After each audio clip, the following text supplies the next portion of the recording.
In a way, the internet is enabling not just one-to-many. It does enable everyone to read the Bible online as well as in print. But it's also enabling one-to-one, many-to-many, many-to-one kinds of communication patterns. The idea that people can expose themselves to religious ideas that they've never been exposed to, make judgments on their own about where they may wish to go to church based upon scouring what local churches are doing and so forth, could be a very positive thing for reinvigorating religious practices where they seem to be declining in most Western societies. Blogs and Facebook and the internet, they're just another means of communication.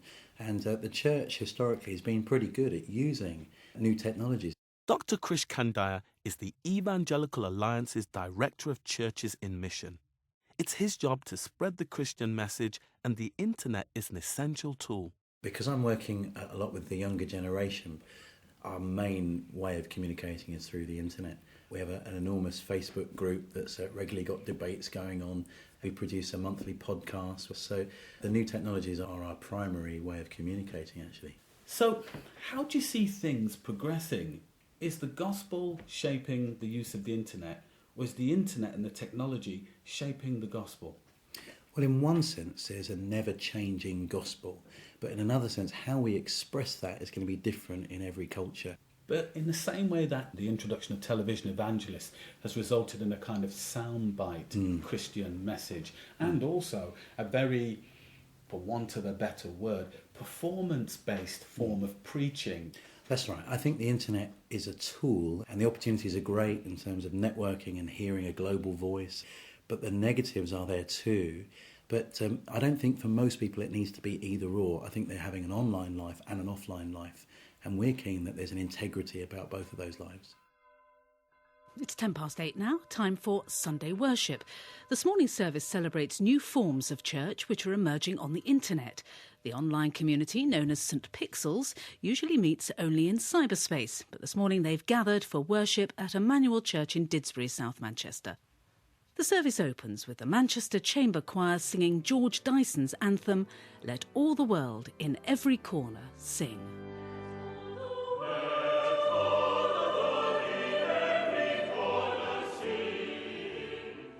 There are churches that are now totally online, such as St Pixels. Do you think they'll ever take over from offline churches? Can you see a time when all we do is plug in, switch on and have worship? Could you ever see that happening? I think there's a real danger it could, because I think the consumer approach to church is quite prevalent. Because Christians, as well as everybody else, struggle with an issue of selfishness. We look for what's best for me, and it's just about my needs being met, whether that's online or offline. And of course, there are people who can't get to their chosen place of worship. They're geographically isolated or housebound, and the internet allows them a virtual alternative. Though for some, the idea of online alternatives is unconventional and sacrilegious. Mug Morgan again. What we've been saying would be very, very controversial. There'd be plenty of traditional pagans who would express their opposition to this and the dangers of, funny enough, they talk about the dangers of it because people have become obsessed. Virtual reality has a particular ability to work on people's imaginations. The internet has always sparked fears and debate. Police investigating the deaths of 39 men and women at a house in California say it's still not clear how they died. One of the things that happened in that year was, of course, the whole Heaven's Gate debacle. It was an apocalyptic new religion, and the members of this religion committed a sort of ritualistic suicide. There's still speculation as to the origins of the dead men and women and their connection with the internet, on which they are thought to have created websites preaching their ideologies of a better and higher life. For a lot of people, the first time they even thought or conceived of online religion was when that group committed its ritualistic suicide. The fact that the Vatican went online didn't get quite as much publicity. For a lot of people, this kind of ambivalence about what it means to be online, in conjunction with religion, that seed was sort of planted very early on. So many people are worried about the internet being a channel for oddballs. Professor Bill Dutton, do you feel there's still a fear about radicalism on the internet and religious radicalism in particular? Sure.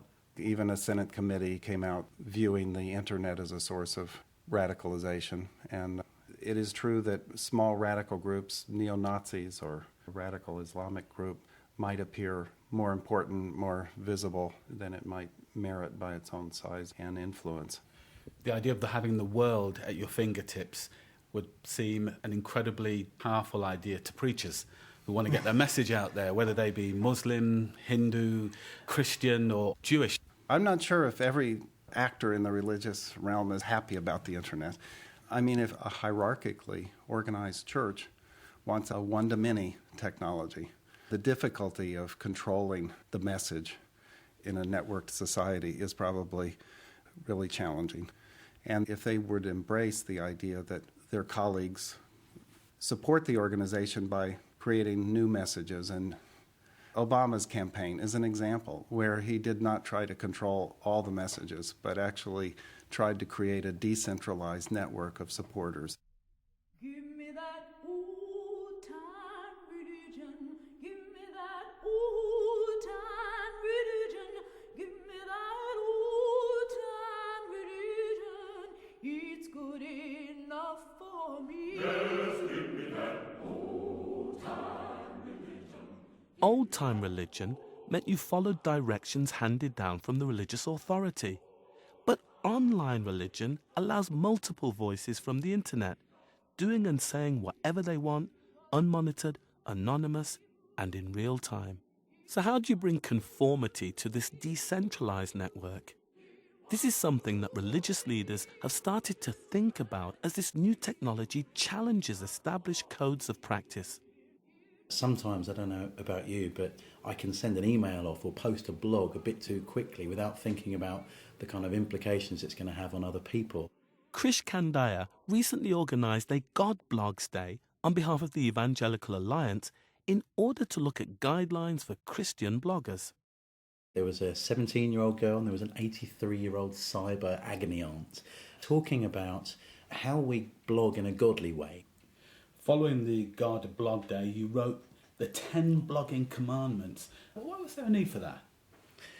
The Bible's got some good principles about how to live life. One of them is to take a Sabbath. That was one of the instances that we'd take a Sabbath from blogging, but also just remembering that it can become quite idolatrous. You can begin to worship your blog status, and actually, how do I make sure that I'm not allowing that to have first place in my life? That's what drove us, really. Blogging commandment number 1. You shall not put your blog before your integrity. Number 2. You shall not make an idol of your blog. And I noticed that some of the commandments actually deal with relationships online. So, for example, the 6th one is you shall not murder someone else's honour, reputation or feelings. And the 10th blog commandment is you shall not covet your neighbour's blog ranking. Be content with your own content. So what kind of impact did they have? Well, we were really surprised. We got an incredible amount of coverage. It got translated into Norwegian and Finnish and you name it. And what was interesting was that we got a really positive response from a witch who said, these make a lot of sense to me. I'd like to live my life by them. You know, they're not set in stone as the original 10 were, but they're virtual commandments. And just us trying to reflect on God's wisdom for the whole of life.